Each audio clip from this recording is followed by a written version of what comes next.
All right, what's going on, guys? Welcome back to another Poppy School stream, and tonight it debuts our Sunday talk times.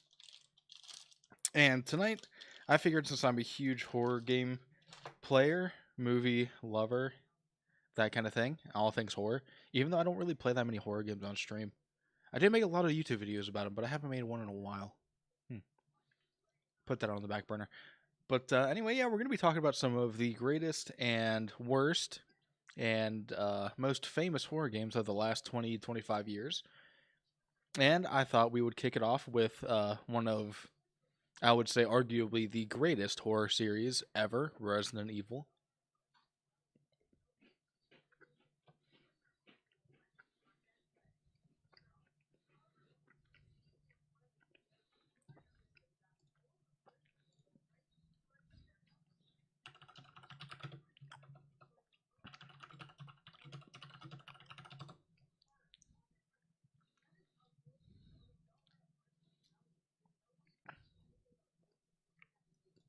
Ooh, chronological order. Ooh, that's good. Oh, that's a really good idea. Hold on.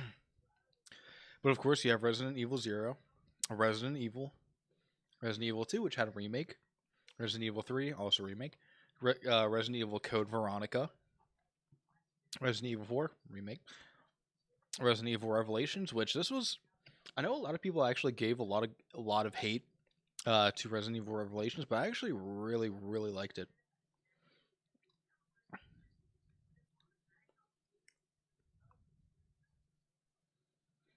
See Resident Evil 5, Resident Evil Revelations 2, Resident Evil 6, 7, Resident Evil Village, which I think, yeah, that is the newest one.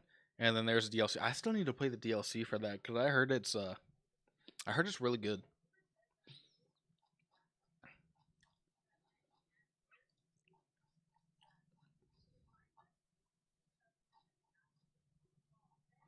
But yeah, for those of you who might not have ever played it, which first off, shame on you because it is one of the greatest horror series out there. It centers around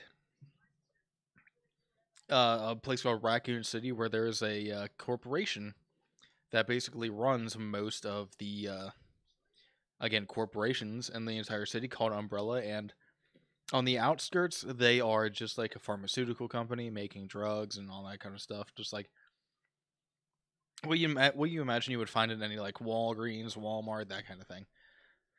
But to below the surface, they are a bioweapons manufacturer, and they made something. I think in the beginning it was called the T virus, and depending on if you're following the games or the movies, because that there's a big distinction there. Basically, in the games, there is a team dispatched to a mansion where you're basically there to figure out what happened, and I just give a quick overview. You're there to figure out what happened. Turns out it's one of the places that it's just a mansion, but underneath it is like the big like laboratory to make the T virus, and it unfortunately escapes. It starts ravaging Raccoon City, and you throughout the games you play as multiple different kinds of characters, and in the first Resident Evil you play as Chris Redfield or Jill Valentine, and those are going to be, I think, your two main protagonists for the next, like, I would say every game. I feel like they're both in either every game or they like switch off between each other. But yeah, in the first game you play as Chris Redfield. Second game you play as Leon Kennedy, and and then Claire Redfield, which happens to be Chris Redfield's sister, who I think he actually stays in Raccoon City to actually find. Resident Evil 3, you take on the role of Jill Valentine, and then she gets an ally who's did they say his name? Yeah, Carlos. And I think Carlos actually dies in this one. I think. I'm not entirely sure though.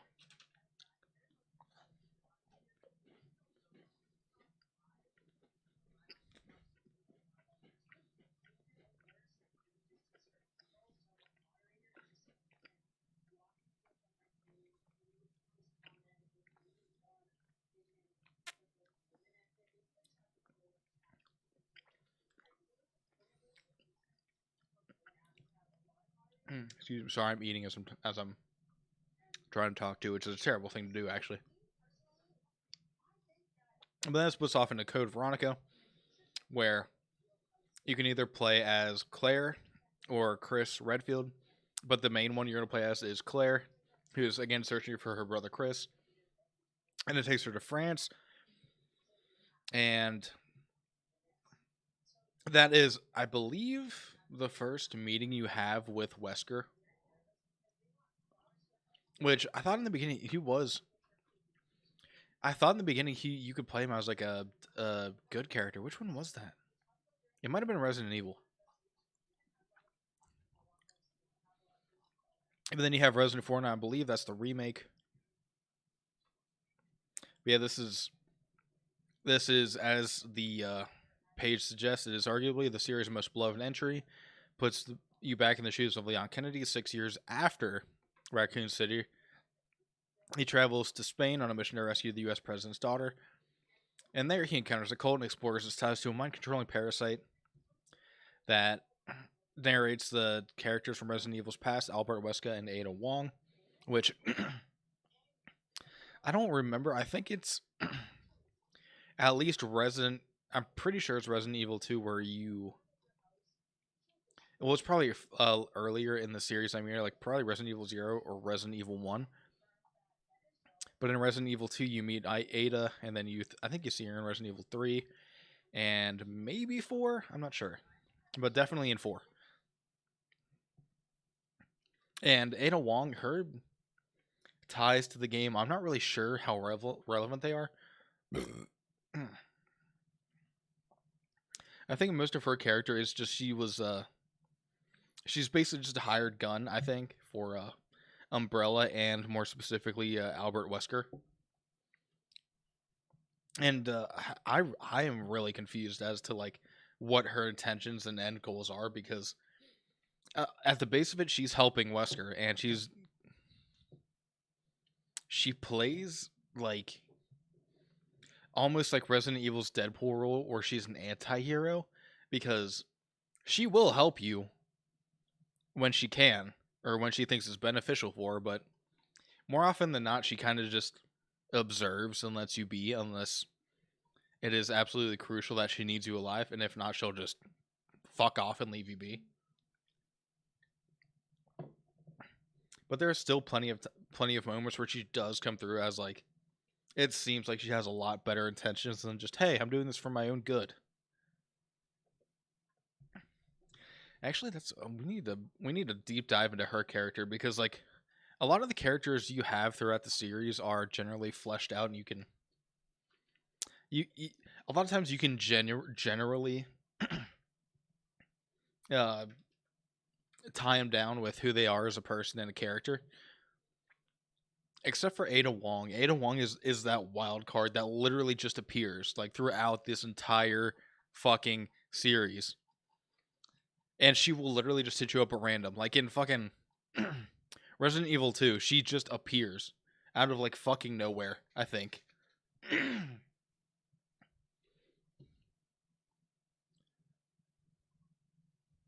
But in terms of like all the games, I would agree with this page's assessment that Resident Evil 4 is probably everyone's favorite, and I can see why. But personally, where is it? It's oh god, it's not Resident Evil 6. No, thank you. Mine would honestly might be Resident Evil Village or Resident Evil 2.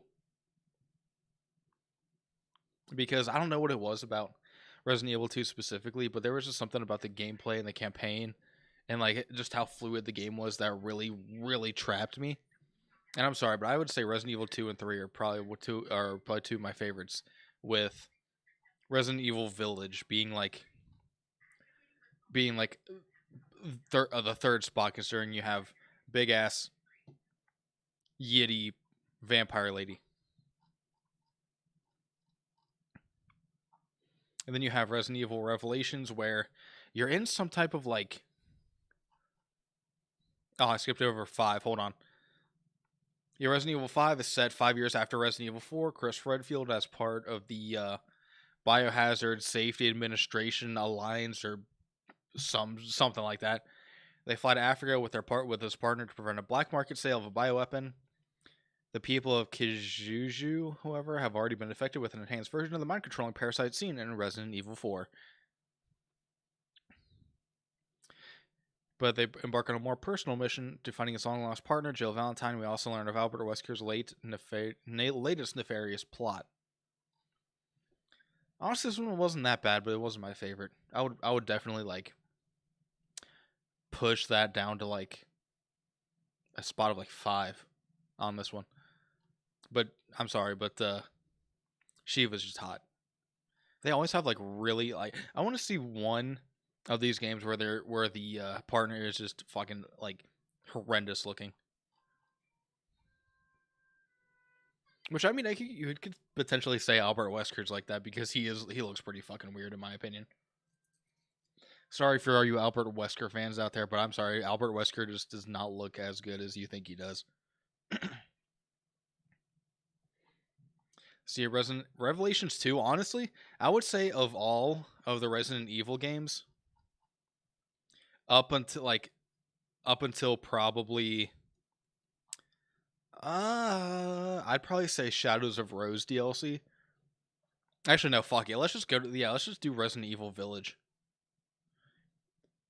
Let's just consider Resident Evil Village and Revelations 2 probably some of the more horrific and scary Resident Evils, because the game is split into 4 episodes, which each episode is divided into 2 parts: a past sequel with Claire and Moira Burton, and a present sequence with Barry Burton, which is Moira's father, attempting to locate them. The story introduces another antagonistic Wesker.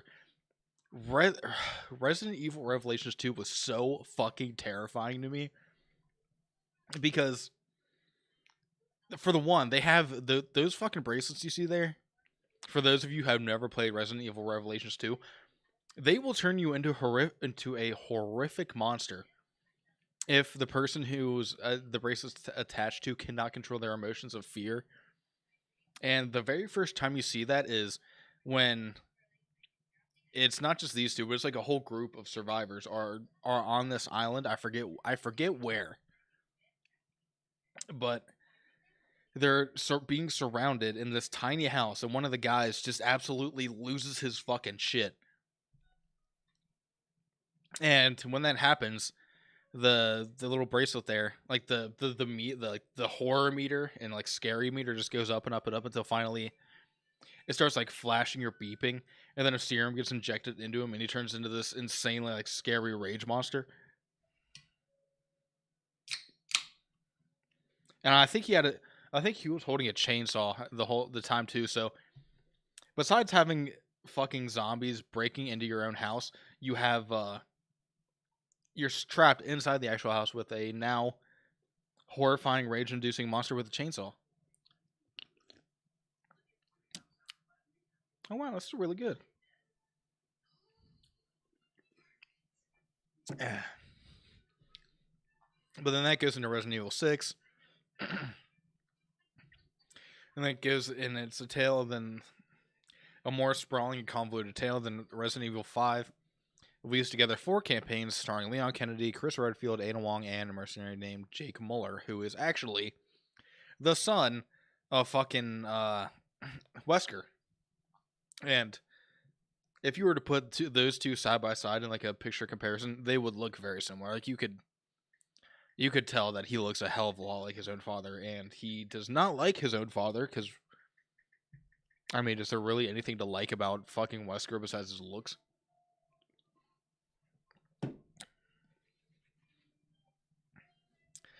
And then we get to Resident Evil Biohazard, which,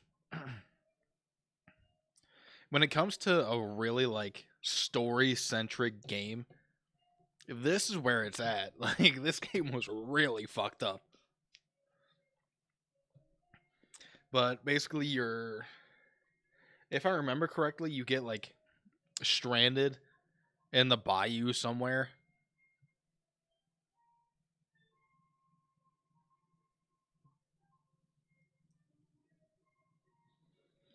Or maybe I forget exactly why he's there, but you're there to do like something. You're there to do something or find something. I think you're there to find your daughter or something. I don't know. I forget. It's been too long.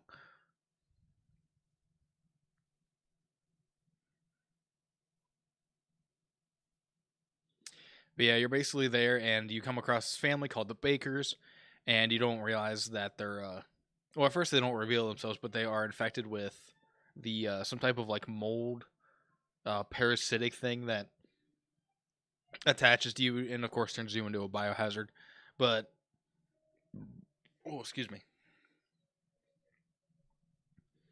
But in the beginning, you die. You like it's something that's not really what's the word? What's the word? It's not something that is told to you like very quickly. Yeah, I don't think you learn about it until Resident Evil Village actually. But in the what the fuck? Oh, hi. Hi, Grippo. All right, guys. It's an early cat time today. Grippo wanted attention earlier rather than later. Oh. Okay.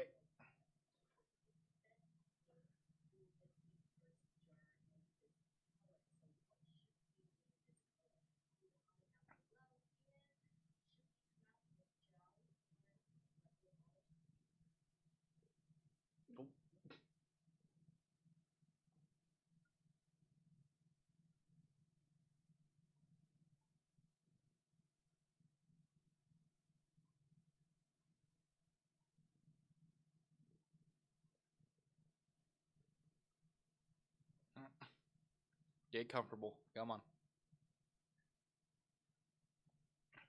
All right, but yeah, the main protagonist of this game, Ethan Winters, he dies like pretty quickly into the game, but you don't necessarily know that because all you see is that dude, this dude right here.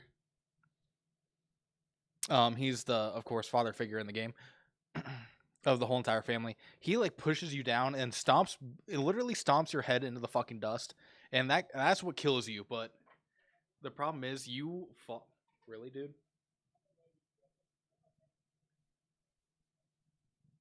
All right, that's enough.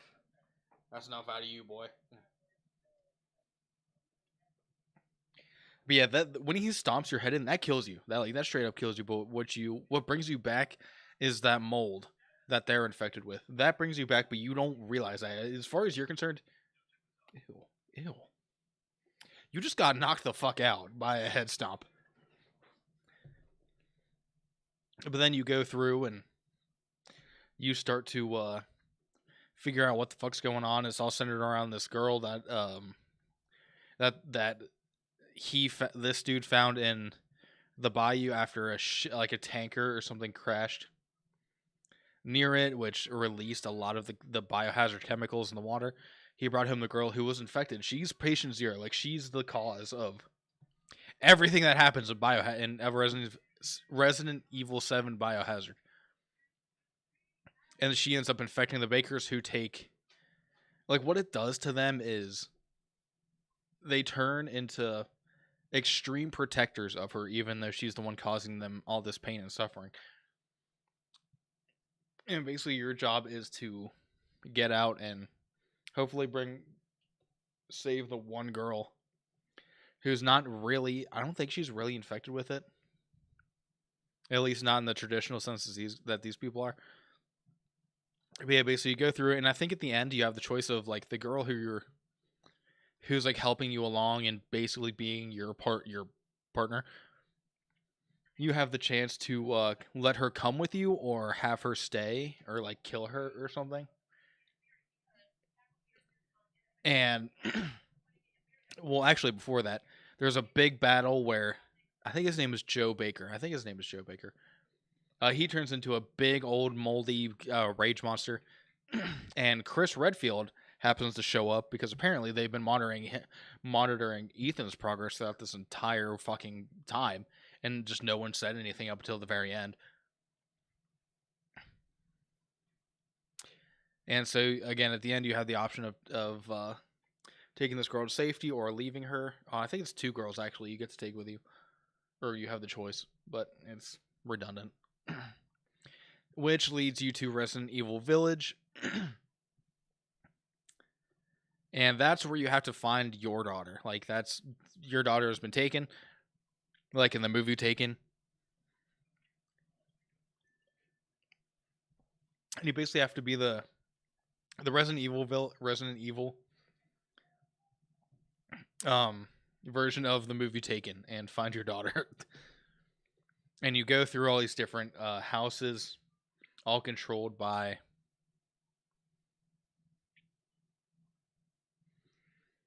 Mother Miranda, I think her name is. And this woman right here is one of like everyone's fan favorite, because if you saw her in the game or saw like pictures of her in game, you'd be like, oh yeah, that's my favorite too. But no, she's like a weird ass vampire lady who likes Victorian era Japanese style dress and like furniture and stuff like that. And she apparently really hates men, like really hates men. Which I think if you dive into her backstory, there's a good reason for that. Like, she was tortured and raped by like a lot of men and hated by a lot of men. And I think it was her and her quote unquote daughters that were burned at the stake for being witches, because at that time, like, if a woman just did 2 + 2 successfully, like, she was outed as a witch. But anyways, you're still as Ethan Winters.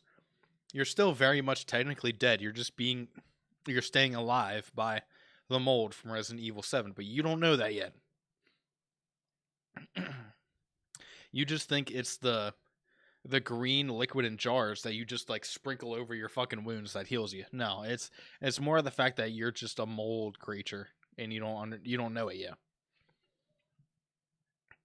But I would say the reason I would say probably Resident Evil Village and the Shadow of Rose DLC with Resident Evil Revelations 2, these are both probably my top. If we're speaking just Resident Evil, these are my 2 top ones for horror, only because like there are a couple of houses where there's just scary shit, like the what is it? Hold on. Resident Evil Village houses. House Beneviento. That mission right there was scary as a shit, with the dolls and with the mind fuck thing. And with the slimy fetus creature chasing you around. Oh, that was fucking terrifying. Does it show a picture of it? Please tell me it shows a picture of it, because it's fucking terrifying as shit. And it has the mannequins. Oh, the mannequins.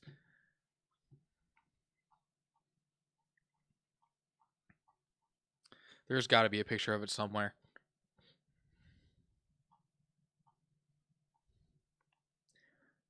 And then at the end, where you have to go around, like the dolls are going to try to attack you unless you find this specific doll and stab it in the face with scissors.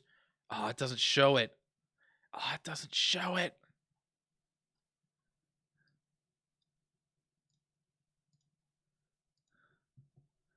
House Beneviento baby.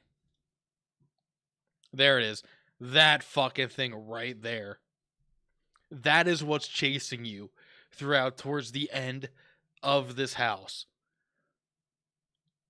And if that doesn't instill fucking nightmare fuel, I don't know what does. But now you have all the different houses. You have to go through each one to find parts of your own child.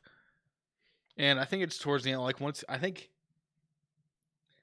once you find the first two pieces of your child, which sounds really fucked up, but she's in jars. Don't worry, she's perfectly preserved. You just gotta put her back together again. I think that's when Chris Redfield actually shows up, and he and his team are, him specifically, he's infected with something, with some type of form of the T virus or whatever the hell virus is here in this game at this point. And he's basically there to help you. And then towards the end, once the village is starting to become destroyed because you released something or it caused an explosion that's causing the mold to die. Considering by this point you figured out you're a mold creature, you just don't realize it. You have all your sanity in mind and body. This is when you figure out you're like that and you're gonna die because you're a part of the mold that's surrounding this entire fucking village. And so you give your daughter to Chris Redfield, and you also give him a jacket to give to her, and you basically like die because you're a mold creature and you're dying with the mold.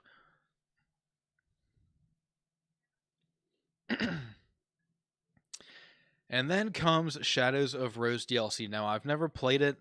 I haven't really seen any videos or Twitch gameplay on it, so I can't really give you guys too much insight.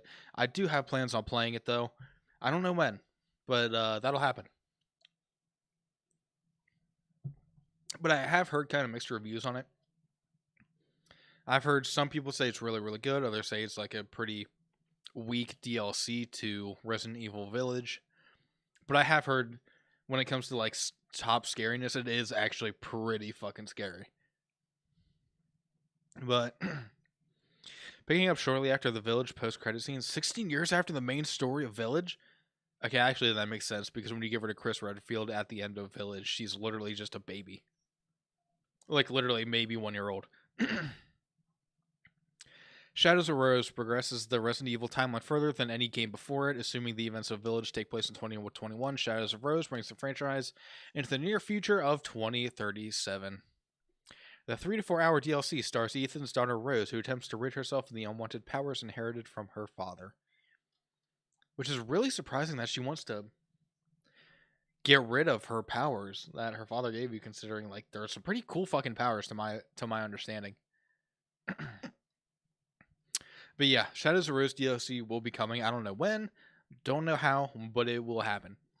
But overall, if I had to rate the Resident Evil series on like a grading scale, like A, B, C, D, and F, or S for superior, the Resident Evil games are definitely S tier in my opinion, like superior. Like it's hard, very hard to emulate these games. And the fact that they're like each one might not be as good as another, but they all stand out as really good separate games for themselves. And I will say though, there needs to be a more cohesive connection between all of the games, because I feel like once you get past Resident Evil 5, maybe, yeah, I'll probably say 5, into like Revelations, 6, Biohazard, and Village, that's when the strong connection that you had from 0 all the way up to this point, I feel like after that, that's when the strong line of like the connection from each game really starts to falter. And there's got to be some YouTube videos out there that really detail how all of these connect to each other. But there was a point in the middle somewhere where that connection started to really fucking fade, and they were just doing anything to keep the games up to date and fresh. But I will say one with Resident Evil 7, Biohazard, and Village really brought it back. And I hope if whatever the next game is going to be, if there's going to be a next game, because right now it seems like all they're doing is remakes, which is totally fine for me, because remake the entire original series. Like, that's fine with me before you do another full game, because if you want to make a really, really good Resident Evil like new game after Village, it's gotta be, you gotta take time to do it well. And that's probably what the devs are doing by remaking all the old ones, is giving themselves time to work on a really good new Resident Evil game, which I, again, totally fine with.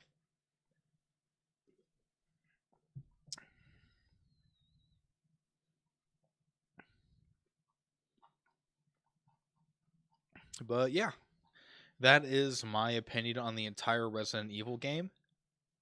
Definitely give it S tier. And you can fight me on it, but that is one hill that I will 100% die on. Do you want me to? I thought I had more room to get up. Yeah? Yeah. Let's just hope I didn't flash anybody. Oh, you did. Your shirt flew up. Yeah, but it wasn't when I stood up. What's wrong with you? What? You can undo it now. I'm up now. But no, I'm just going over some of my most favorite and famous horror games of the last 20-25 years. Yeah, I can hear you. Starting with Resident Evil. Did you just say 20 to 25 years? Yeah. Jesus Christ, you could have done like 3 in the past 2. No. That's a lot. Well, I mean, yeah, these are like some of the best games that came out within the last 20 years. That's a lot. Like, horror games of the series, like Resident Evil. I don't know when the first Resident Evil came out, but I'm pretty sure it was like.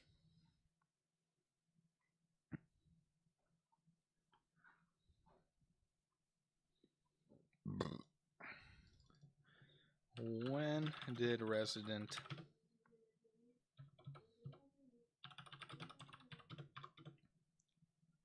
Zero come out? Yeah, the first Resident Evil game came out in November 12th, 2002.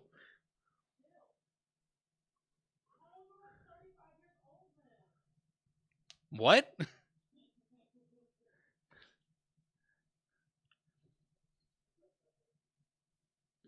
Yeah, I know. Damn. I really do hope they remake these games, though, because if all we get is remakes right now, I'd be totally fine with that. Like, I would love to replay Resident Evil 0, Resident Evil. And, well, I mean, these have already been remade. Well, except for, I think, Veronica. Veronica might actually be the next one that'll be in the remake. But I would love to replay Resident Evil 0 again. Except with better camera angles. What the fuck is with Resident Evil and the fucking camera angles? Where the camera is like on the fucking corner and you have to watch your character come towards it. And then you see another camera angle from like back there. It makes no fucking sense. Like, at all to me.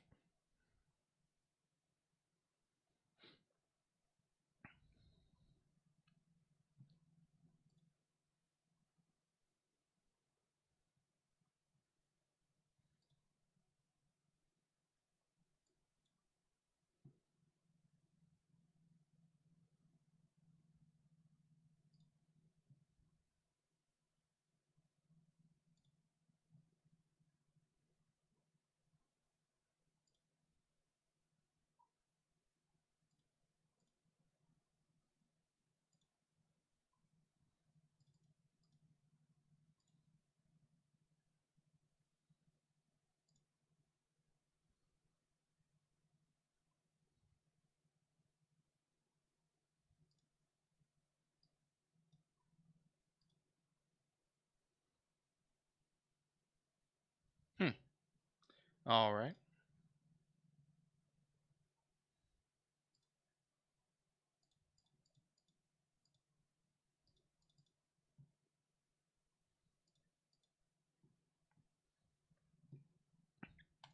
Alright, but let's keep the ball rolling, shall we?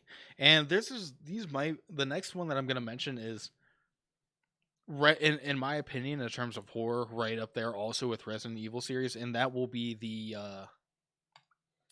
what is it? Hold on. I'll actually have to go to my Steam account to see it.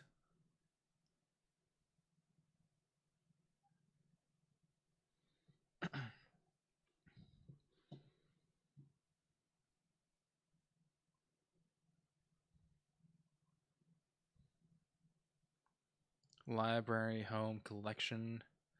Where are you? Where are you? Where are you?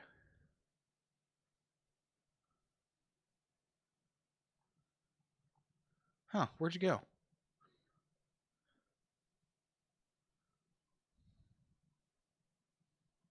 Oh, Madison's good. We'll get to that one, actually.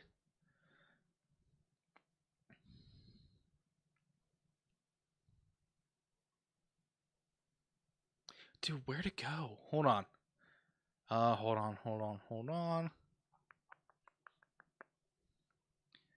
Did it get completely deleted from my collection? I think it did. Oh, Song of Horror. I will have to talk about that one here fucking soon. Although I might not have enough time in this stream to talk about all of them, but we will definitely make another one. We'll do like a part 2. How's that? Hold on, I know I can find it. Let's see. What is it called? Dude, I can't believe I'm blanking right now on it. Horror games for PC.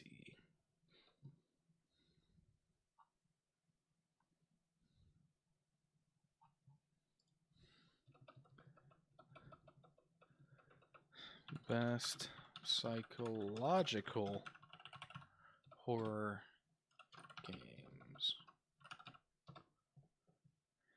I know it's got to be on here somewhere. That's not Layers of Fear. Where the fuck is it?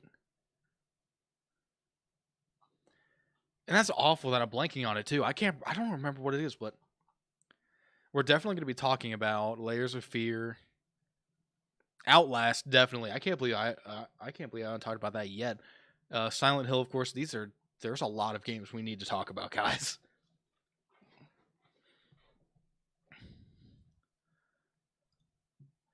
What is it? Where is it? Hold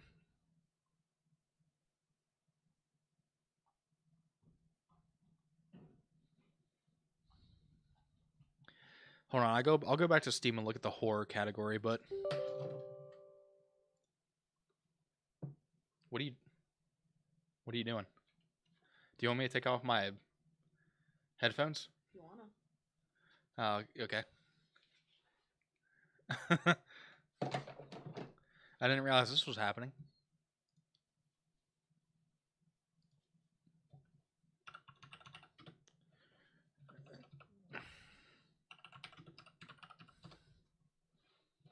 Let's see. Ow.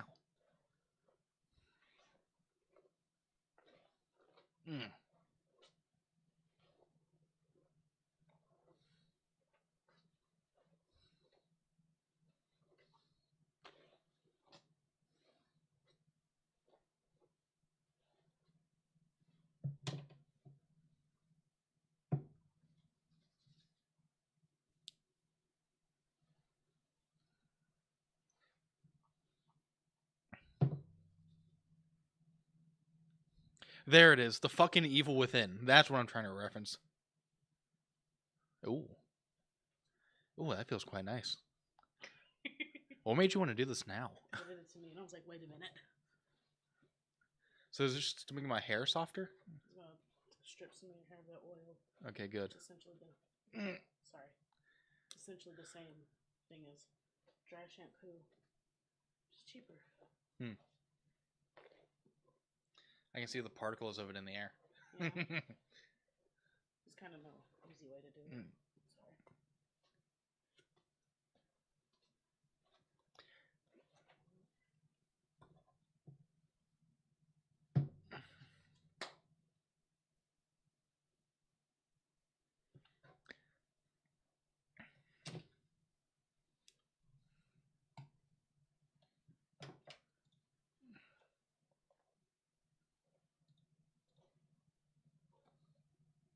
There you go. Oh, wow. My hair feels a lot better. Yeah, yeah. Fluffy. Light. Or as light as it can be with what we got. Look at it now.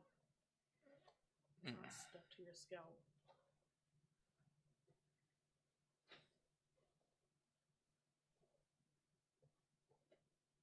There you go. Oh, it turned like my hair like a weird shade of almost gray. Yeah. It'll like buff out while I'm sleeping. Hmm. But Honestly, not a bad look for me. gray? Oh, like a light, like brownish gray. Mm. Hmm. There you go. Thanks, beautiful. How's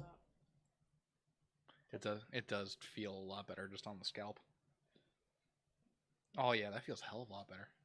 Which is terrible to say because I haven't washed my hair in like a week. Don't admit that to people usually.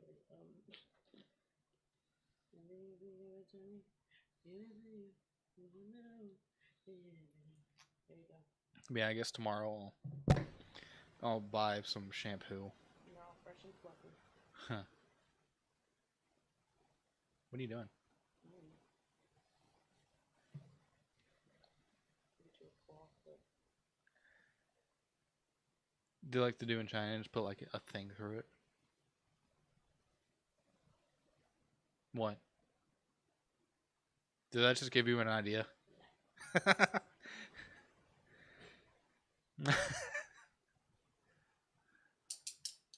Did you really? I really thought you were gonna grab one of the big ass wooden spikes you had and do that with it.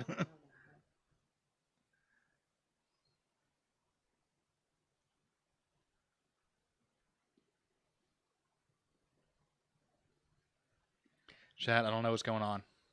This wasn't part of the plan.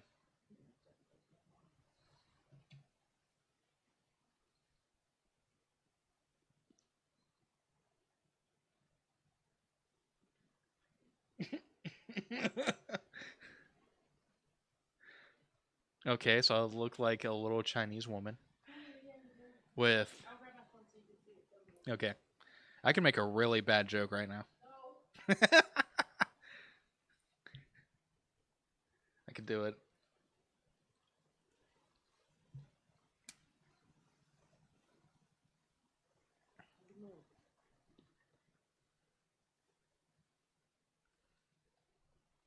Oh wow! Honestly, it looks pretty good. I know. Turn around. Turn around so Jack can see it. Just roll. Just roll. Yeah. That's cute. Aww. Look adorable. I love this culture appropriation, not but It's cultural appreciation. but your hair's up and it's not tight on your face. Yeah, I need to figure out a way to make it like up without tightening it. A claw clip. Is that all it takes? Yeah, you ready? Yeah. Look, it didn't hurt to take it out at all or nothing. No. And if I wanted to, if I ever stop at a Chinese restaurant and I don't have chopsticks, boom, right there. Ew. That would be pretty gross, wouldn't it? Very. That, and I don't know how to use chopsticks anyway. You want to bet? Okay. I love you. I love you I too. don't really talk to you until I get to Somerset. I love you. I love you too. And I'll make sure to give you a scoop on what goes down tomorrow. Yes. So am I. I'm actually kind of nervous as to what the fuck's gonna happen. Why are you nervous? You're not nervous. I know, but like, if there's gonna be a yelling match or anything that comes to what's gonna happen tomorrow, It's like a fun time with me. I love more drama. I don't. But anyways, okay. But yeah, not Resident Evil. I already covered that. The Evil Within series is, if I had to rate this again, this to me would also be S tier, and it's one of those games that has multiple games to it, but they get like each one is just as good or better than the last. The first one, of course, is always going to be the GOAT, but to me, I would say Resident Evil. What is it? The second one, I think, is probably one of my favorites.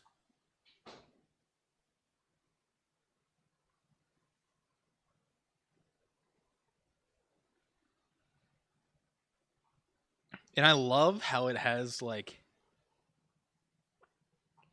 it has a very positive rating, but as soon as you scroll down, it's like bad review, bad review, bad review, bad review. And I love how it says, "Don't waste your time on this. Play Resident Evil 7 instead." Which this could like honestly be a weird ass like offshoot of Resident Evil. Not scary, not fun, very tedious. Too bad because Ruvik's pretty interesting. I honestly feel like these are not good reviews at all. And if it comes to like crashing, then that's just a separate. That's like a separate like system thing.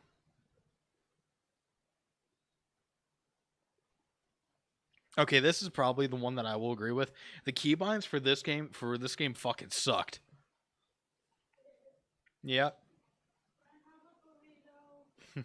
Yes, you can have a burrito, baby. You want me to give it to you now? Yeah. Okay. I'll be right back, Chad. Yeah.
Whew, okay. Sorry about that, guys. Just had to go take my girl in. But anyways, the evil within. Ooh, that came from literally the stomach up. The game centers around Sebastian Castellano, and he is I think he's a disgraced detective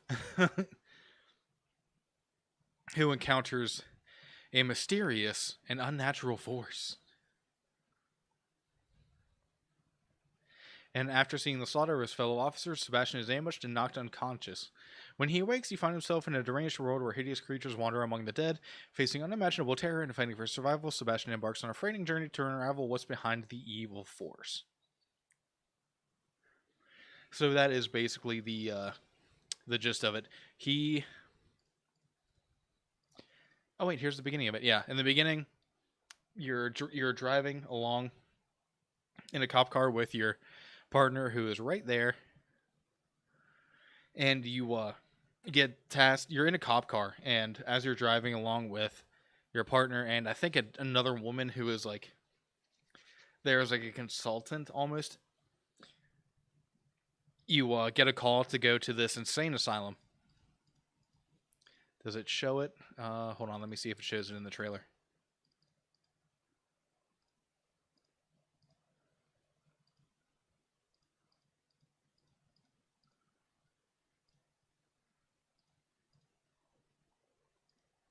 Is it going to show it? Nightmare world. Planes of in the midst of the unreal that are unwinnable. Avoid the mystery, the harder your journey will become. All right. Well, anyway, you go to this insane asylum to check out like a mass murder that happened there, and as you're looking at the security cameras in the back office and the back lobby, you come across a scene of like 3 officers already, like they're running down a hallway. They turn to start firing on this thing that randomly appears in front of one of them, kills him, appears in the other, kills him. Basically, he just teleports to each one of them, kills him. And then Sebastian focuses the camera on that person. And it's a dude who's got like a bunch of stitches on his face. He just looks dreadful and evil. And that's when it looks like the screen glitches, and then the antagonist appears directly behind him, and he turns just in time to see I think a needle go through his eye, and then he wakes up in the world of this like just deranged fucking world.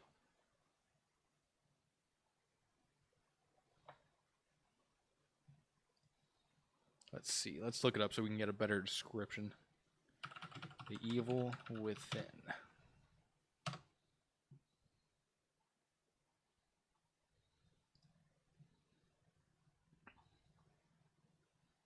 Yeah, it's a mass murder at Beacon Mental Hospital.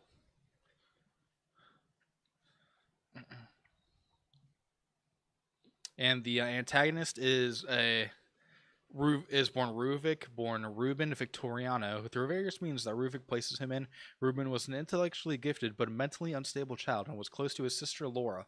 While playing in a barn on the family's estate, Laura was killed and Ruben was severely burned after the barn was set on fire by some farmers as an act of revenge against their parents.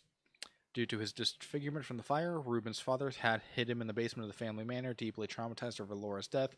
Ruben eventually killed both of his parents, took control of the fortune, and continued to donate money to Beacon Mental Hospital in exchange for test subjects for his experiments into the human psyche.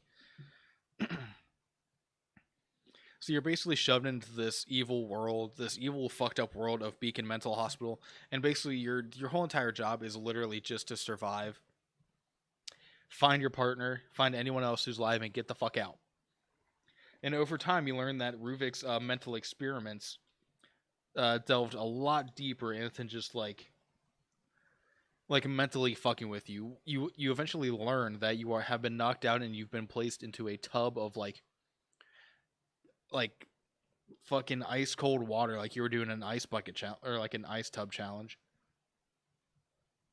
And you're hooked up to this fucking machine that it basically inserts you into this insane world where everything you experience is real to you and can fucking kill you.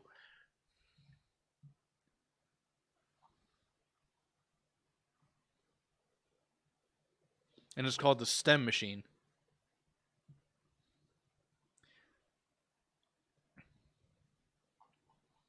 But yeah, basically what the whole game is centered around is your own fears, like in your own psyche, you're fighting against, and he is already in.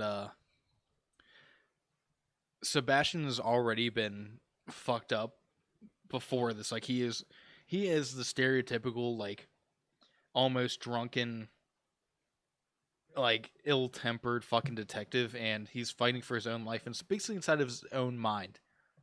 And he doesn't even realize it, but everything that can happen will kill him if you let it.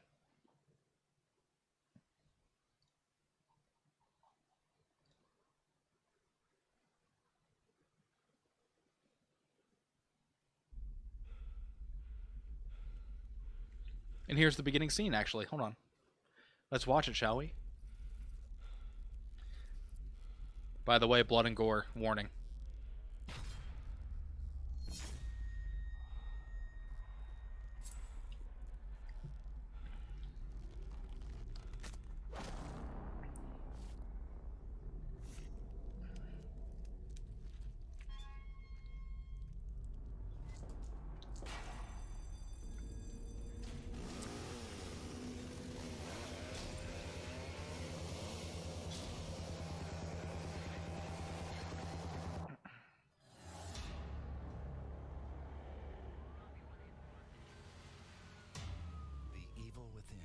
Disturbing new experience from the father of survival horror, Shinji Mikami, takes us into the twisted world of Detective Sebastian Castellanos as he unravels the horrific details of who or what is terrorizing Crimson City.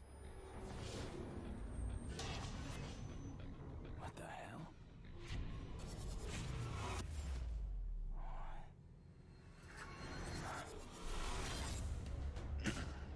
Weapons and ammunition are a luxury, one you cannot always depend on when confronting the haunted. Out of ammo? Not having them at your disposal can turn what should have been a quick kill into a run for your life.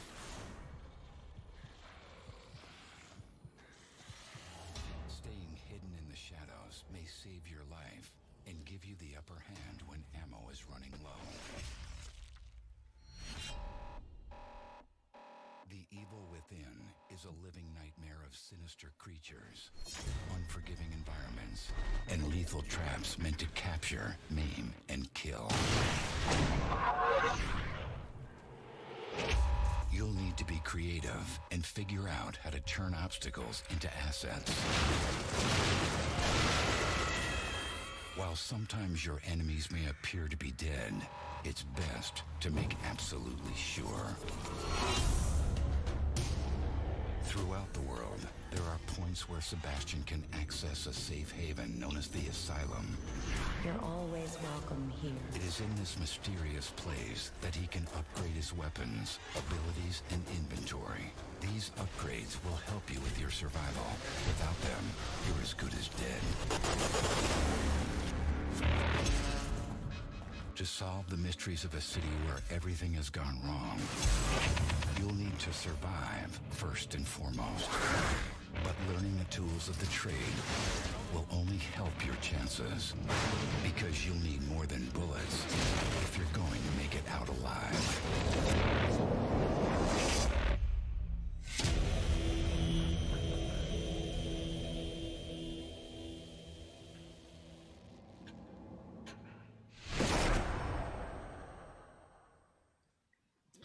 Okay, that's basically the gist of it. And I will say, if I had to compare both the Resident Evil series and the Evil Within series in terms of character creation and enemy character creation, they both have insanely good character creation, because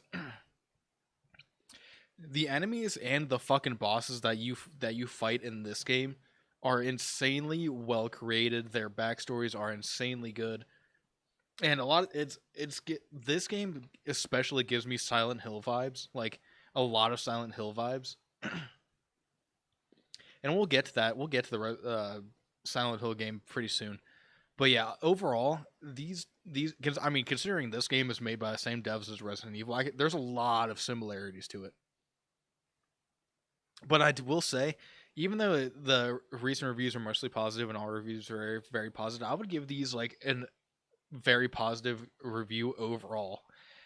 And I would say a lot of these negative reviews are not necessarily all that founded. I mean, when it comes to the actual game running poorly on different consoles itself, that's valid. That is 100% valid. But like a review like Gipper Bori, don't waste your time on this. Play Resident Evil 7 instead. I don't agree with that because I mean they're two totally different fucking games. Like, I would say this game is a hell of a lot more scarier than the Resident Evil series. And let's see. Let's actually go to the next Resident Evil game because this game, yeah, you go through the entire world fighting basically your own inner demons manifested as different enemies and mini bosses. And I would say actually in this game, I think they actually showed it right at the end. Hold on. Where was it? Actually, hold on. Let me just look it up. The Evil Within bosses.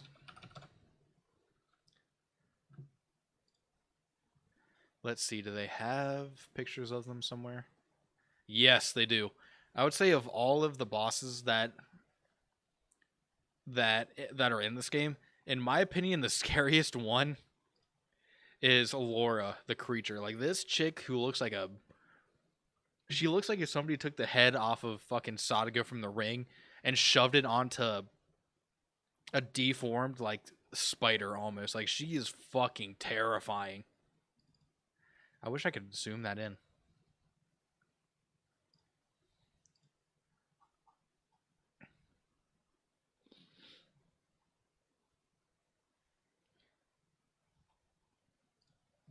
Yeah, hold on. Let's see if we can get a better picture. There's them. There's Zen and Nguyen, who are basically just big-ass fucking trolls. There's Heresy. Heresy wasn't a bad one. Quell, also not bad. But yeah, the lore right there. That bitch was fucking terrifying. And to kill her was actually really fucking hard because you had to burn her. And you had to wait till because she would like form out of the ground in like a bunch of like pools of black liquid. And like it says, you can conserve your ammo and fight from start to finish without firing a single round. Because her weakness is fire. And you could just literally just find a torch or find like fiery explosive barrels and just do that. Or you can just take a match and just light it on her as she's coming out of the ground. And you can basically do that until she's defeated. And I think... And if I don't... I think the Keeper actually might be in Dead by Daylight. He might be a new one in Dead by Daylight. Let's see. Let's go to the second game. The Resident Evil 2.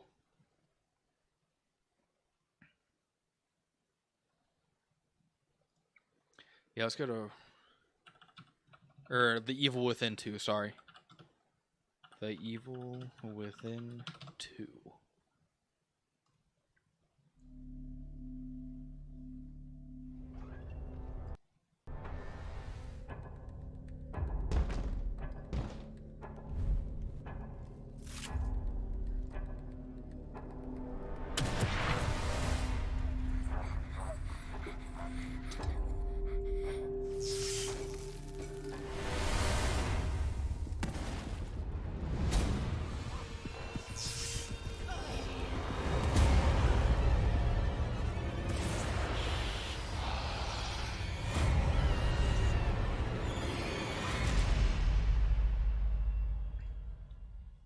They took everything I cared about. Everything that mattered. But they've got no idea how far I'll go to bring her home.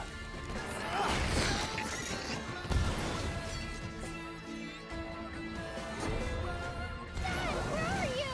I'm coming, Lily!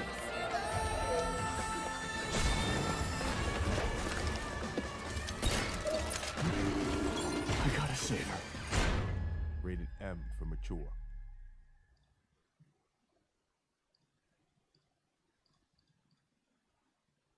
All right. Now, The Evil Within 2 centers around Sebastian now has a wife, he has a child. There is a horrible house fire where, if I remember correctly, it kills his wife, I think, if I remember correctly, and I think he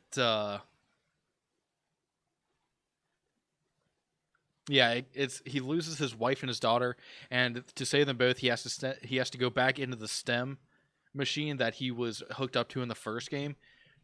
And basically, how it starts is you are Sebastian, and you are in a bar, drinking yourself basically to death because you've lost your entire family.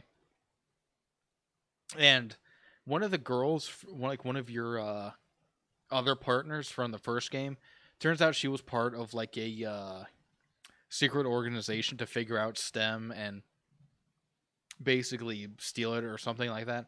And she comes and basically offers you the opportunity to go back in STEM and get your daughter back.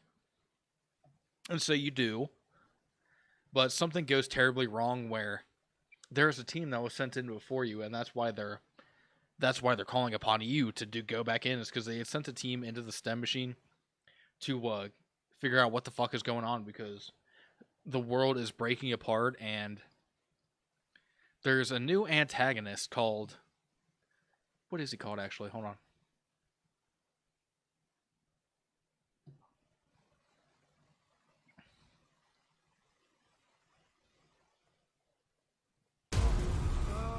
What the fuck? Oh, I didn't want this to keep going.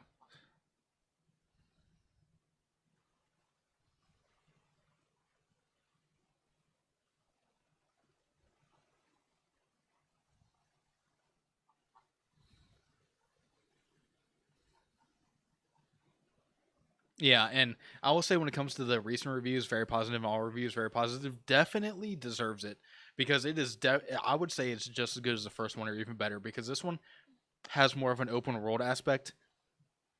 And when you get when you get into the STEM, when you get hooked up to the STEM thing and you start going through the world, you notice that you're in an art gallery and you're going through, and there's dead people. There's guys from the old team who are suspended in animation with a camera that was flashed on them as they were dead, as they got killed, as more of an exhibit art piece.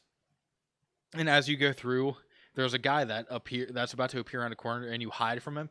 And it turns out he's the guy that kills everyone. He's the main antagonist of the game. He's this sadistic fucking artist. And he uses blood and gore and just chaos to really make his muses. And he derives pleasure and artistic vision from killing people and causing blood and death and that kind of thing. So that's why you see things like... Oh, there it is. There's actually him. He is right there, even though you can't really see him. You're hiding from him in the beginning.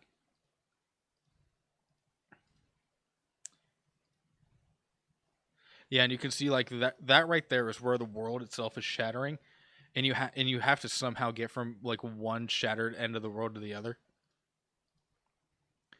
And that is one of his greatest pieces, apparently. That is one of the bosses. I forget what her name is. Her name is Obscura or something, but she is fucking terrifying. It's basically just an amalgamation of limbs with a camera attached to it. It's much like one of the old Silent Hill game bosses, except that doesn't have a bunch of separate female bodies all attached to it. This is basically just one amalgamation of limbs attached to it with a camera.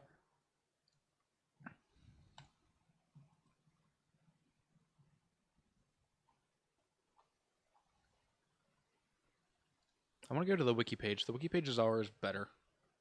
There we go.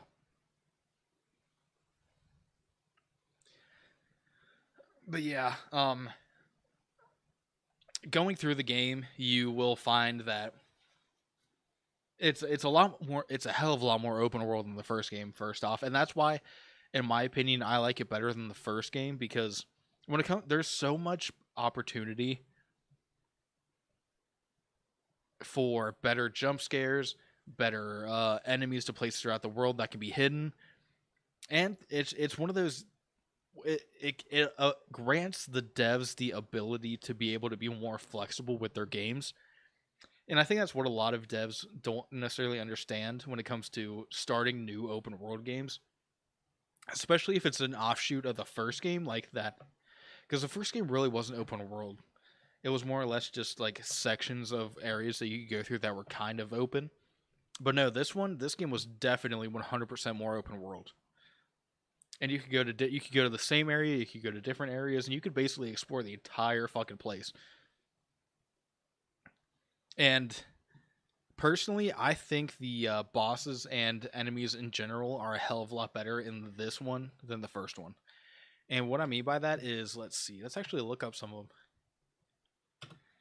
them. Bosses and enemies. Oh, here we go.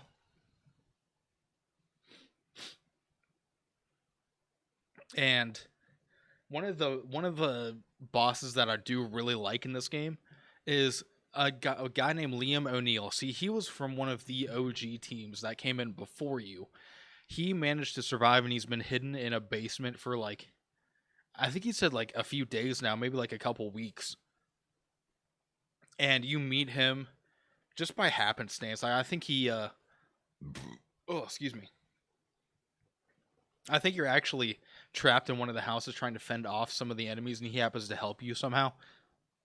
But he isn't a bad guy. Like it says in this, he isn't a bad guy. He's just kind of a coward, and he really is. Like he basically shuts himself in that basement the whole time and doesn't want to go out.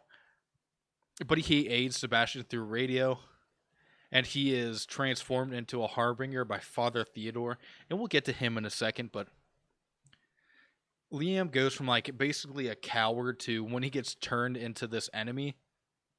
Hold on, I want to get a better picture than just a fucking back shot of him. Hold on.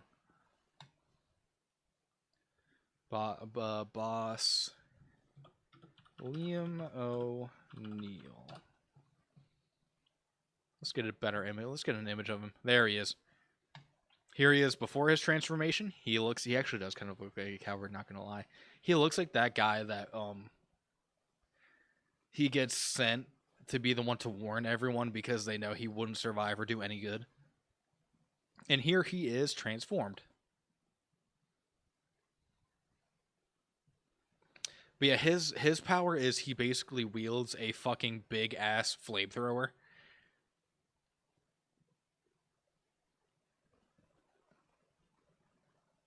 And of course he is under the spell, quote unquote, of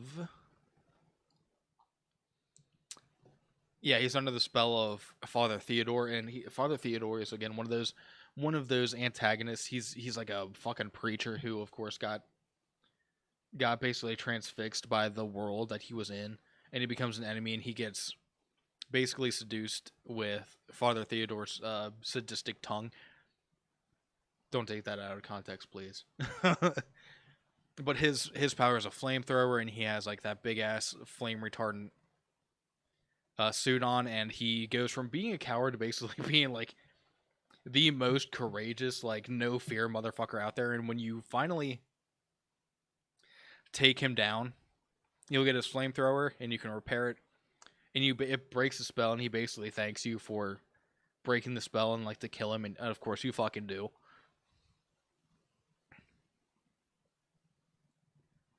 And let's see. But yeah, there are a shit ton of like really fucking creative bosses and enemies in this game, which props to the devs for that, because when it comes to enemies, like comes to creative, really terrifying enemies, it is hard for a lot of devs to make something like that. They have to, a lot of times they draw on just like regular people or like enemies that you've pretty much seen before, and they just they hype them up through a lot of times their environment. A lot of these enemies are just scary because they're fucking scary. Like Liam is probably one of the like least scary enemies you face in this entire game. It's like they set you up with somebody as just like plain as Neil, and then they hit you with somebody like Effigy. Like, look at this shit. Look at that. Is that not absolutely fucking terrifying? It's I don't even know what the fuck it is. It's like two people fused together on a light pole. But yeah, it's like two humanoid bodies merged. However, the same post gives Effigy his most dangerous feature. This monster can manipulate the post's wires and harness its electrical power to use against its enemies, meaning you. But honestly, this isn't even my most terrifying enemy in the game. I think mine is probably Anima. Anima is fucking terrifying. She literally roams the streets looking for people to attack, and the way you can tell that she's around is she makes this humming like song. She'll be like la da da da da. And you'll notice she gets close because it starts to get cold and fog starts to appear. She also sings in that non-hostile mode, so you can use her voice to ascertain how far she is from you.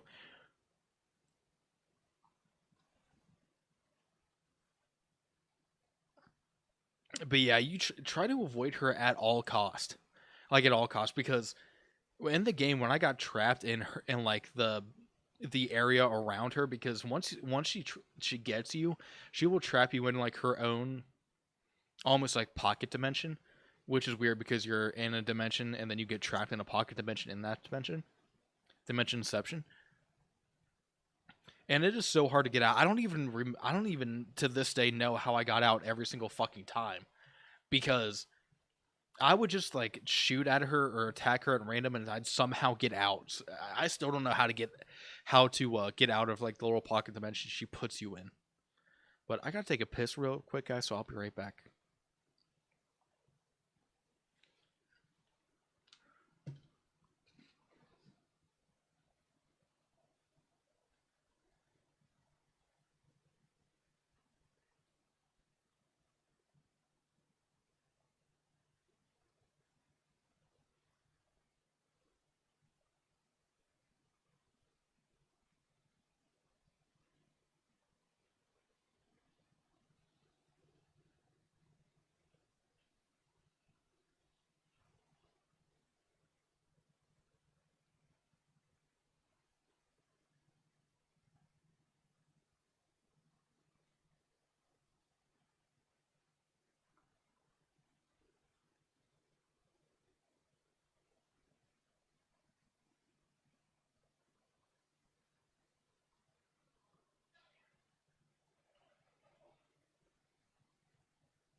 Ooh, sorry about that, guys.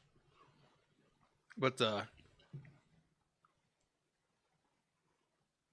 in my opinion, she is probably one of, if not the most scariest boss you will face in this game, only because of like the jerky, staticky way she moves. It's a very, very much like Sadako from like The Ring, or like, yeah, just The Ring, I guess. It's very jerky. It's like very unnatural movement. just overall terrifying. And once you manage to get out of like her fucking like almost pocket dimension she puts you in,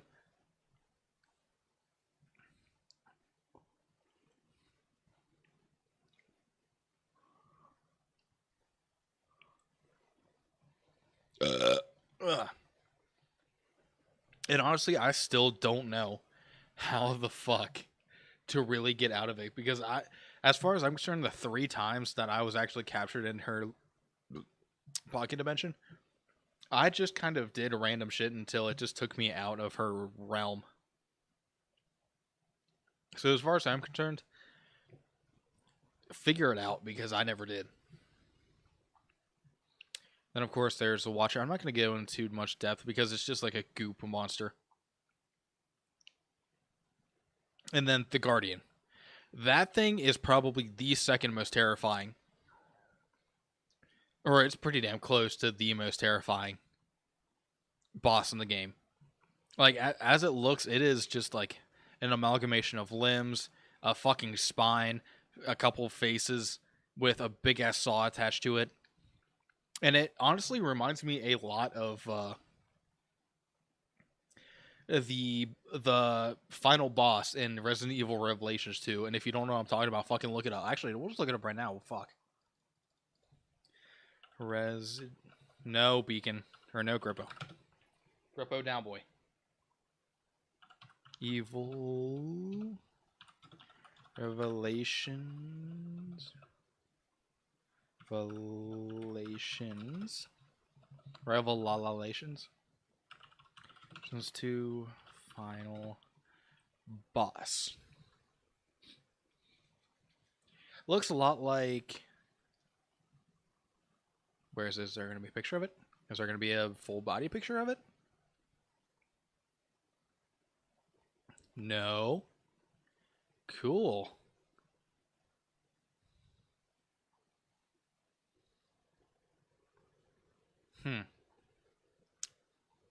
Well, why is it not showing it?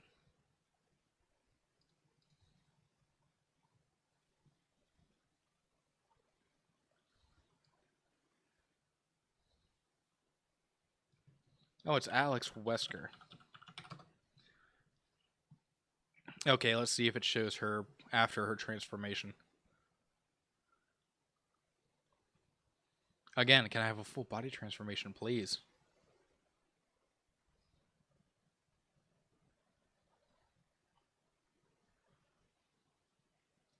Okay, you know what? Fuck it. It looks kind of like that, but like 10 times worse.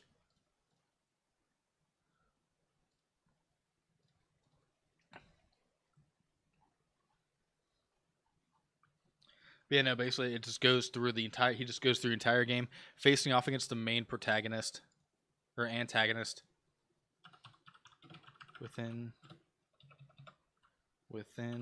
2 antagonist.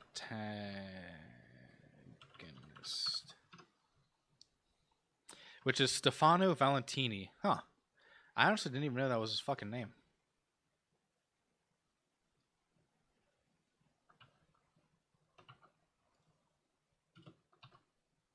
There it is. Faces off against this dude.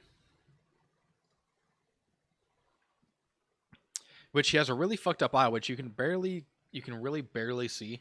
But yeah, he is the main antagonist. He is like this disgraced fucking artist who... He's one of those guys who's like, I'm misunderstood. No one understands the importance of my art or like the message behind it. His eye, I forget what happened to it, but it helps give him his visions because apparently it causes him intense pain like throughout the day. But he's like, I keep it. Like they told me I could get rid of it, but I don't because it helps increase my vision, my artistic vision.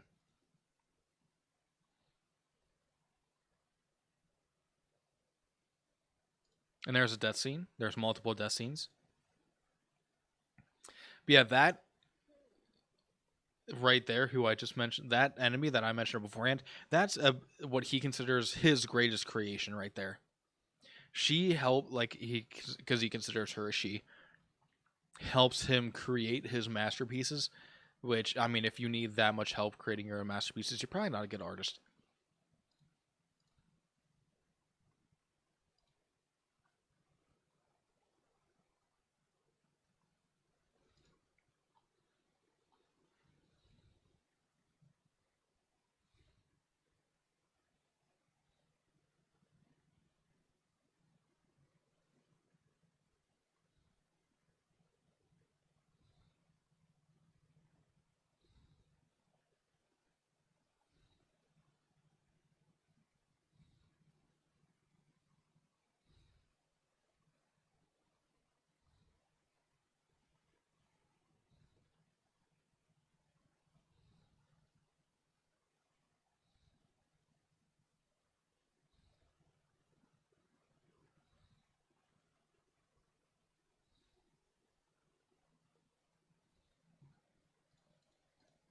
But yeah, eventually, the very final boss of the game is actually your wife, who has been protecting your daughter in that world this whole time, and she is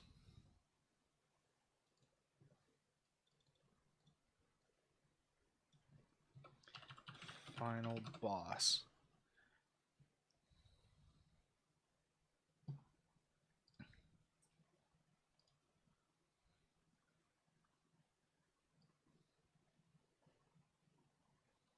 Is the matriarch, which is she is your old wife who is so hell bent in life and in this world on protecting your daughter that she treats even you, the husband and father of their own child, as a threat and tries to off you.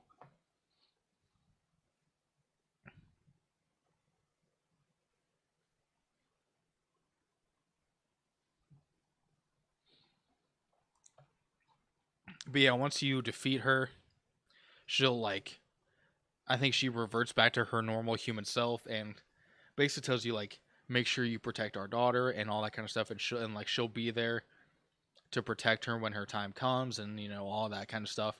And that's basically where the game ends, is you finally get your daughter back. And I don't know if there's going to be a third game.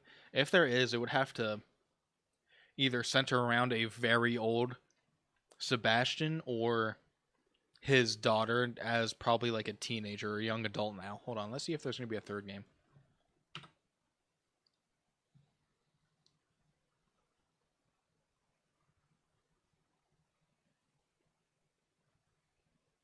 Let's see.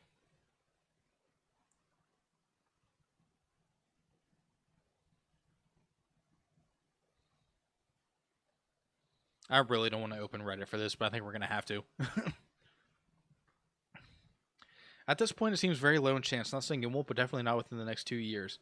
Or so, considering the developers chose to make Ghostwire Tokyo instead, and will most likely release updates, DLC slowly throughout that.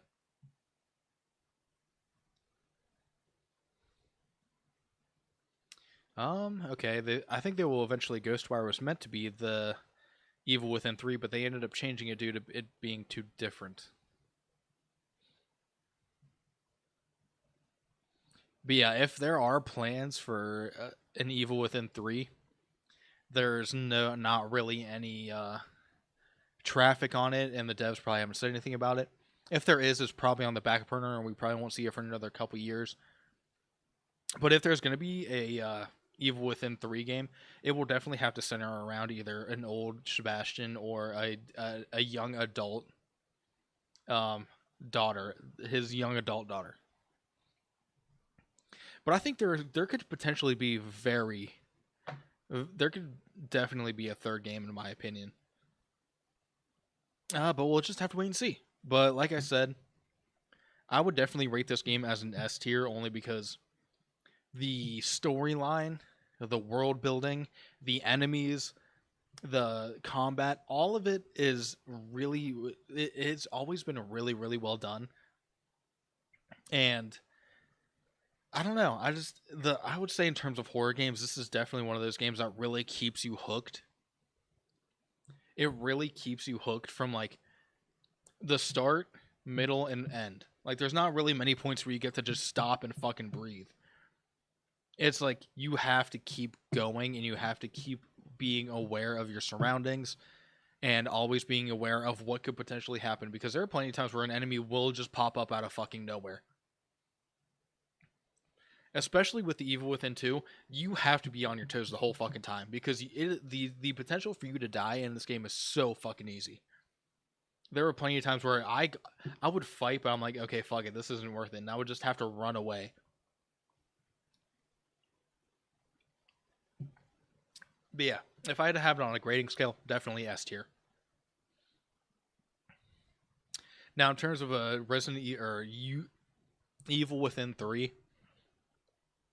I hope it becomes a thing, but when it comes to games that last more than the first two games, a lot of times they flop after that, which if there's going to be a third one, I hope there's not a flop. I really hope if there's going to be a third one, it does not flop. I hope it's just as good as the first two.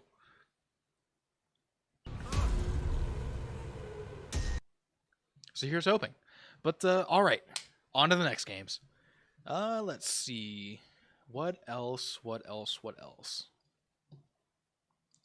Actually, I probably should have stayed on Steam. Yeah, there we go. Let's see. Let's check my regular games before we start going on just the regular Steam. BioShock. I wouldn't necessarily consider those horror games. I mean, they have scary points. Do not get me wrong, they do. But as a whole, I wouldn't consider it horror. But we're not going to be talking. Right now, we're only going to be talking about S tier games. So we're going to see.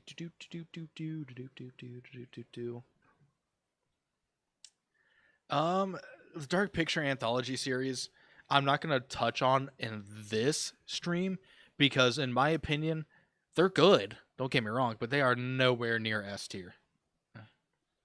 I would consider them like,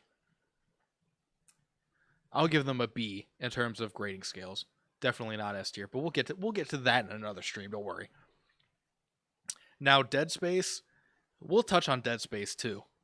Let's see, what are my options here? Dying Light. The Evil Within, we already touched on that. Sweet Home. Sweet Home. Oh my god, we're going to touch on that too. Oh, I don't know what... Okay, yeah, you know what? Fuck it, we're going to do Madison. This fucking game right here, I am giving S tier because of the fact that it is one of those horror games that legitimately keeps you on your toes the whole time. And I mean that, the whole fucking time. If you've never played, if you're somebody who likes horror games and you have not played this fucking game, you need to play it to experience real fucking fear. Because I played it and I was not during my 31 Screams of Halloween event, not last year but the year before, so 2 years ago. And oh my fucking god, dude. Yeah, I played it 2 years ago, October 21st, 2022. And let me tell you something. From the first hour I play this game to the last hour, it does not let you breathe. It doesn't let you take a moment to collect yourself. Oh, excuse me. And it does not pull punches. Either something is popping up on the other end of the fucking house for you to see, something crashes, something bangs, something knocks, constantly throughout this game. You will not have any type of breathing room in this game, but the story to it is kind of... It's hard to flesh out at first. But let's see if we can go to... Let's go to the store page first off and let you guys see the trailer and stuff for it. I'll end up losing my mind. I cannot trust anyone, not even Albert. If you are listening to this, Blue Knees is real.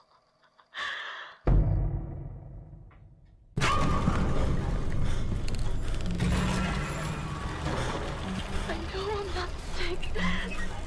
I know I don't have much time left. I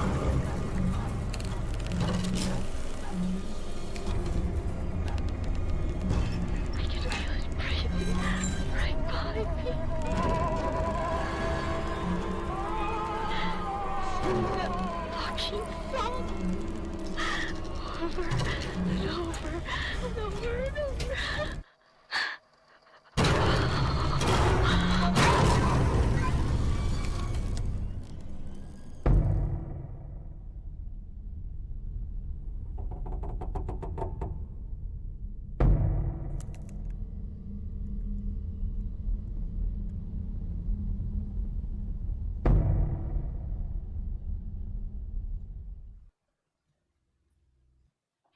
And you know the funny thing about that is the trailer mentions Blue Knees and that monster right there a lot, but you do not see that monster and experience that monster until towards the end of the game.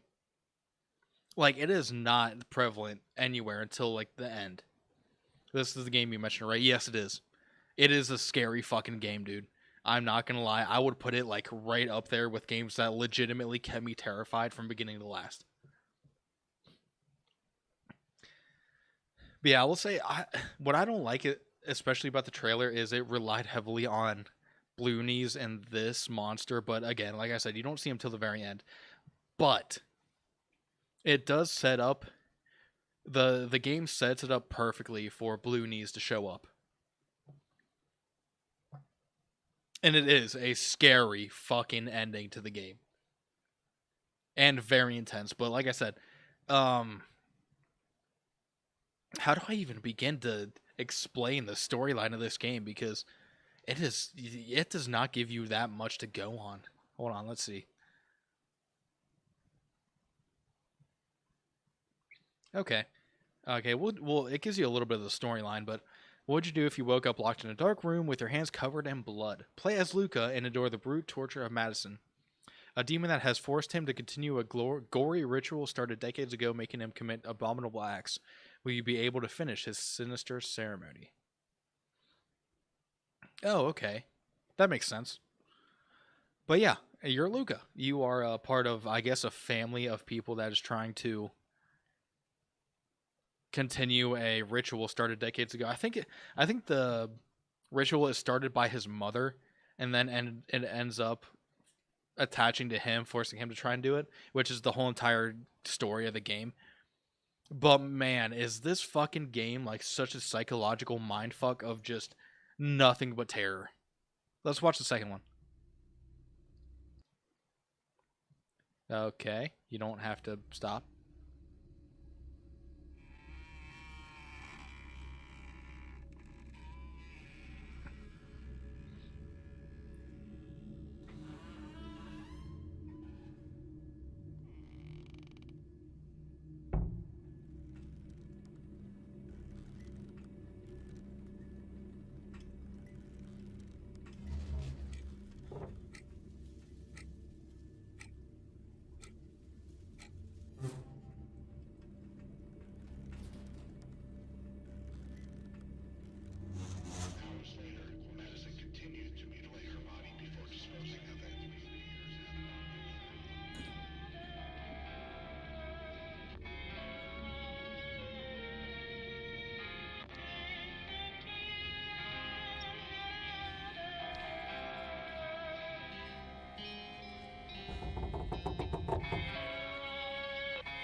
Bloonies is a weird ass name, and there's a second one.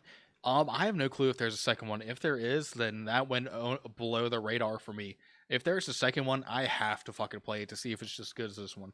Because if there's a second one, I will be criticizing the fuck out of it, because it is hard to beat a game as fucking terrifying as this one. I will say my one critique of this game is that some of the puzzles are very fucking hard to figure out. Oh no, in order to help a lot of people who've never played these games understand like a little bit of what the game, like what to experience in the game if you want to play it. I like to play the trailers for them.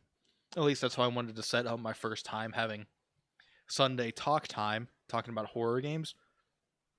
But no, this is the first one. I just want it helps viewers visualize the game and how terrifying it could be, and if they want to play it and what they're going to experience if they want to play it, to watch the trailer. But my one big gripe about this game, and I have the same gripe in Resident Evil, is that the puzzles and riddles in this game can be potentially very hard, and you can spend fucking hours figuring them out. Like 2 years ago when I played this game, I spent a whole week just on this game, and it is not a long game at all. The problem is it's long in the fact that there's like, in my memory, There's 3 puzzles that took me hours to figure out. And I had help from the viewers too, and it took hours to figure the fuck out. Are you gonna play Infinite tonight? Not tonight. Tonight is just gonna be Sundays are just gonna be Sunday talk times from now on. Mostly because it's a good way for me to just talk to my viewers, get more comfortable talking and collecting my thoughts just for the week ahead. So yeah, if you want to be here for Sunday talk times, feel free. If you don't, that's fine by me. But no, and that's the gripe I had with Resident Evil, because there are some Resident Evil games that rely heavily on the puzzles and getting stuff to figure out the puzzles. And when you figure out that puzzle, that just gives you either another item to figure out the next one or a new puzzle to figure the fuck out. And I don't like that, especially for horror games. If part of the horror game revolves around puzzle solving, it frustrates the fuck out of me because I'm not good at puzzles. I'm just gonna say I'm not. I'm terrible at them. And that's why it took me like a week or so to finish this fucking game. Because there's just a couple puzzles that, even with viewer help, it still took me hours to fucking figure out. And I think there was a scene in this trailer right here that showed one of the rooms that had the hardest riddle in it. But yeah, other than that, I would put this game at superior tier only because of the fact that it's one of those horror games that just, it doesn't give you a break. My heart was pounding the whole fucking time I was playing this game. And when I finally beat it, I was so fucking happy to not have to play it again because of how terrifying it was. And if somebody like donated enough subs or bits for me to play this game again, I'd be so upset because this game is just that terrifying. But let's play through the rest of this trailer.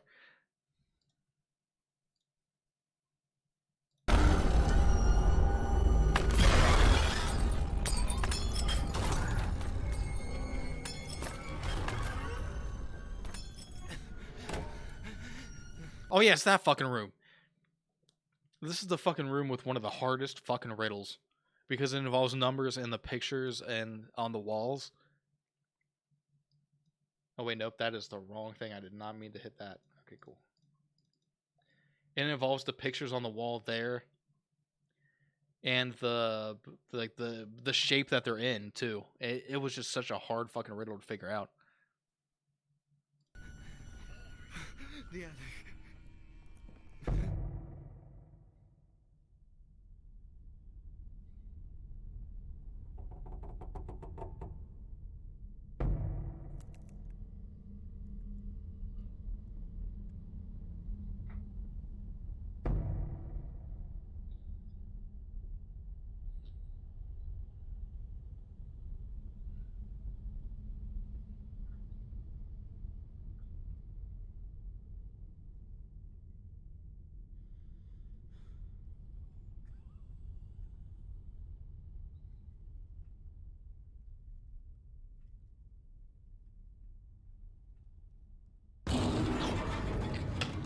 Okay. You can go fuck yourself with that. I even fucking knew what was gonna happen. You can go fuck yourself with that cheap ass jump scare. Oh my god. Holy shit. I even knew that was fucking coming too, and I still jumped out of my god.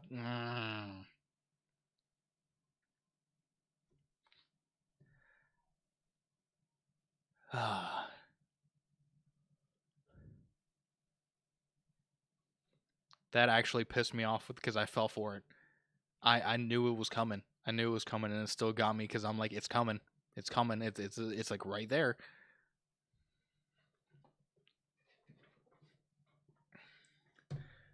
Oh my god.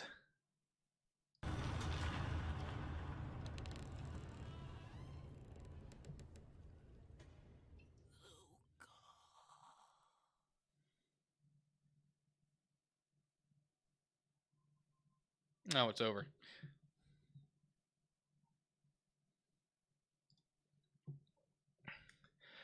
But yeah. I think this game only has one ending. I think. And the ending is you basically complete the ritual and like die by killing yourself. Oh, the wrong one. Let's see. Madison game. Is there more than one ending? No. As far as we know, there are no secret or alternate endings in Madison. The one explained above is the only one available, assuming you don't include getting mauled by demons and game over at halfway through the plot. Okay. I'd love to see you play The Last of Us 2 Remastered No Return. I mean, shit. After I finish BioShock Infinite, I would love to play The Last of Us and The Last of Us 2. Especially if there's like DLCs for it. Yeah, I would love to play them. The only thing I'm worried about is I heard that they have a habit of being glitchy and crashy on PC. So that would be something I'd worry about playing it. But if you guys really want me to play The Last of Us 1 and 2, I'd be more than happy to, because I've been wanting to play them for a long fucking time. All right. Let's keep the ball rolling, shall we? Let's see, there was Madison. Infliction. Leth.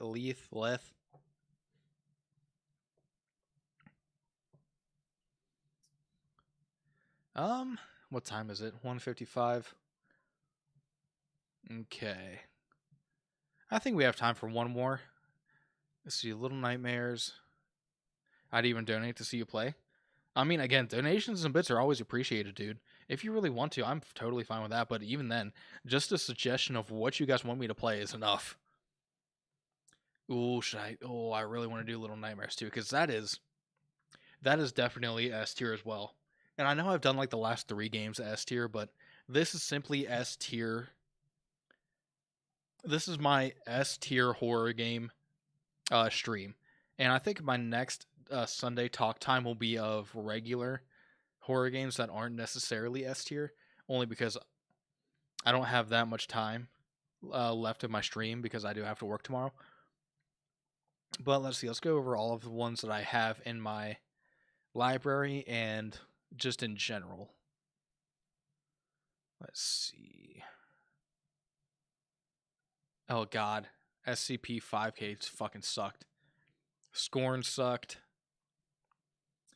Soma, oh my god, Soma's a good one, although I haven't fucking finished it.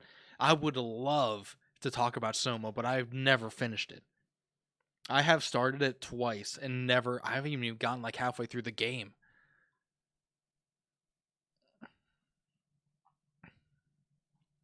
Ignore SpongeBob SquarePants Battle for Bikini Bottom. Ignore that one. Alright, those are all the games I have so far. Fuck it. Let's do Song of Horror.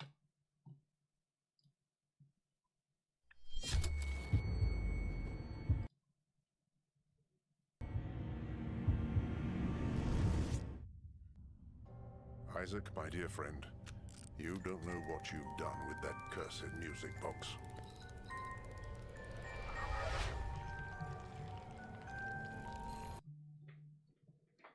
What the fuck?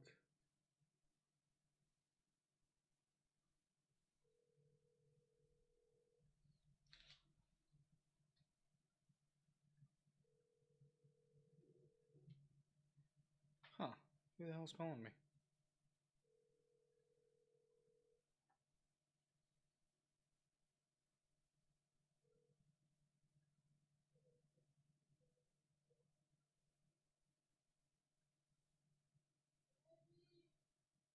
Yeah, babe? Okay. Hold on, guys. My lady is calling. I'll be right back.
Okay.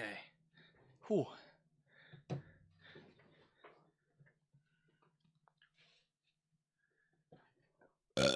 Oh, sorry about that, guys. But let's continue with the trailer of Song of Horror.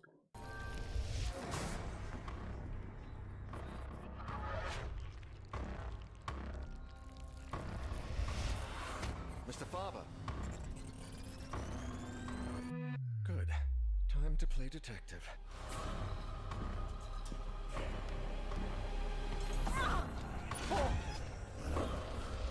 What is this?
All right.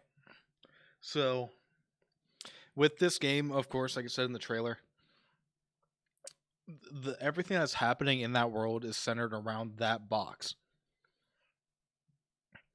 And the game starts with you're checking on, I think, a coworker. You and a bunch of like 4 of your other coworkers are going to check up on somebody who's been basically not showing up to work and who's, I think, been reported missing for like a few days now. And you go to their house and it's, first off, it's unlocked, so you don't even, so you basically go in and that basically starts the game. And you encounter the box and I think you either play it or you just straight up open it. And that's what starts the curse. And you have to go through the house solving a bunch, like, this is one game where it involves a lot of puzzle solving and quick time events. And I am on it. It's 2 things that, in my experience, have never been done that well with games. But I know the mixed reviews, some of them said like the quick time events are not good. But in my opinion, they are very good because a lot of times you can see them coming. And the quick time event, like, tabs are very easy to follow, so it would be like it would be very hard for you to fuck it up. But this is one of those games where I do love the puzzle solving and quick time event aspect because a lot of times they work so well together. And basically you have to solve a lot of clues and puzzles about what happened, and then once you do that, it jumps you into the next area where you have to do basically the same thing. You have to glue the puzzle pieces together from each world that you jump to.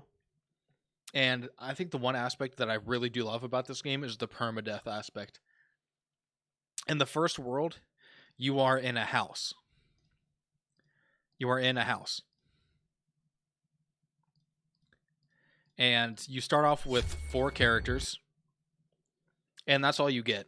If you fuck up on a quick time event or you can't escape the thing that's chasing you, it will completely kill off your character. And then you're going to have to start, not necessarily from the beginning, because it'll start from, I mean, you'll have to pick another character. Now you have 3 characters to pick from because the one that you'd picked before got killed. So you cannot get that character back at all. That character is now completely gone from the universe.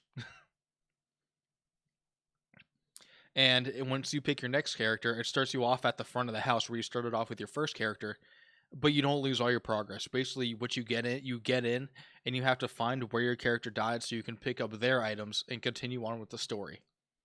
Now, those 4 characters, if they all get killed off, you have to completely restart from the very beginning, which means you have to redo all the puzzles, you have to redo all the quick time events, And I honestly love that aspect of the game. The permadeath aspect of the games is something that not a lot of devs have the balls to do, but I love the fact that this game does because it fits so well with the game. It fits these people are now gone from the world. You have to pick another person who then basically gets incorporated into that storyline where they're like, I haven't seen these two coworkers in a long time. I'm going to go and check out the house that my last coworker went to and see what the hell's going on with that. And that's how the game kind of rationalizes the next character getting killed and you have to pick another person. And I absolutely fucking love that so fucking much.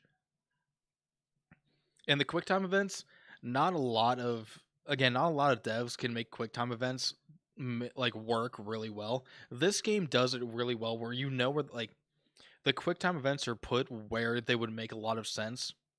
Like if you're getting chased by like let's say a monster, you run towards a door that is jammed. You'll have to do a QuickTime event where you bash against it, you break through, you keep going, and then you have a QuickTime event where you can either keep running or hide. And you have to like make that decision like really fucking quick. And I think most of the time it doesn't really matter whichever one you do. Or I think it does. I think you just kind of have to guess and hope you're right.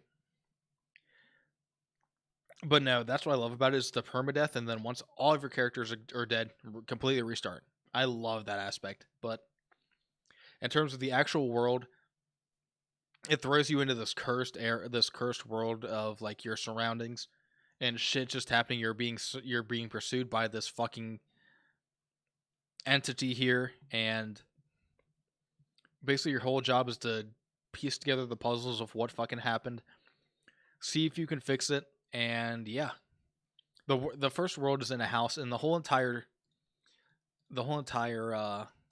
world is beautifully done. The graphics are insanely well. The jump scares are, again, put in beautifully. The storyline itself is really, really good. I will say I'm not too crazy about the keybinds and the character movement because it is very early Resident Evil-esque where it's like, I mean, you can control your character by like seeing behind them, but there's also points where it'll look like there's a camera on the corner of one of the hallways and you're gonna have to walk to it and then walk around a corner like that. Oh, excuse me. And I hate to say it, but I think this is one game that I never finished. I got to like the very end and I had to stop playing it for whatever reason, but I'll have to come back to it.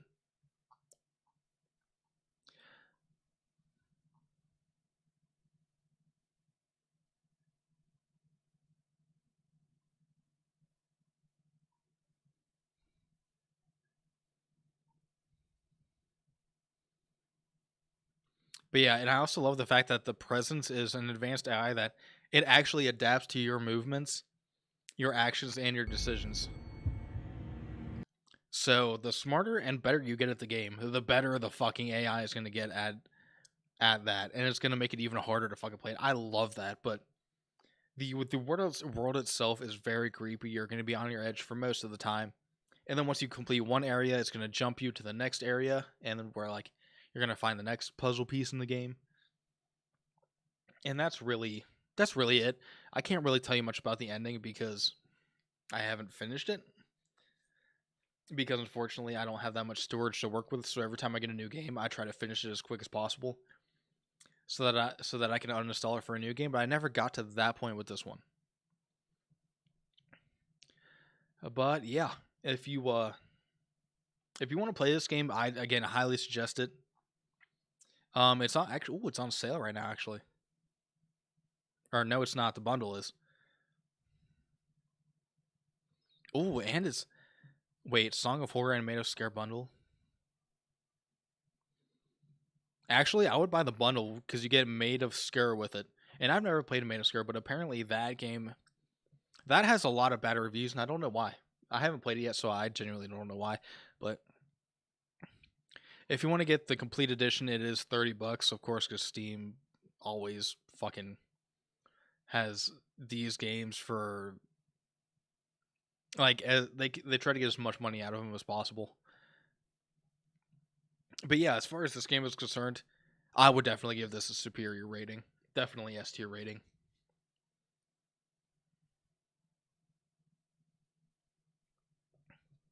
And yeah, I unfortunately don't have any more time for anything else because it is pretty late and I have to get ready for work tomorrow. But I will probably be doing this next Sunday only because I didn't get through all the games that I wanted to, not even close. But we'll be talking about more games, and if you guys enjoyed this, please let me know because this was not structured at all, as you can tell. Like, I kind of just went through my own Steam library and kind of just winged it from there. But if you guys want more of this, next Sunday, if I do decide to do the horror game aspect of it, it will definitely be a hell of a lot more structured. And I think what will happen is I will make like a actual like graph or chart that branches off into like S tier, A, B, C, D, and F tier, that kind of thing. But yeah, again, if you guys want to see more of it, please let me know. Have a great rest of the night. Have a great weekend. Have a great Monday. And as always, Oxbro, thank you for joining me. And I will see you guys in the next one.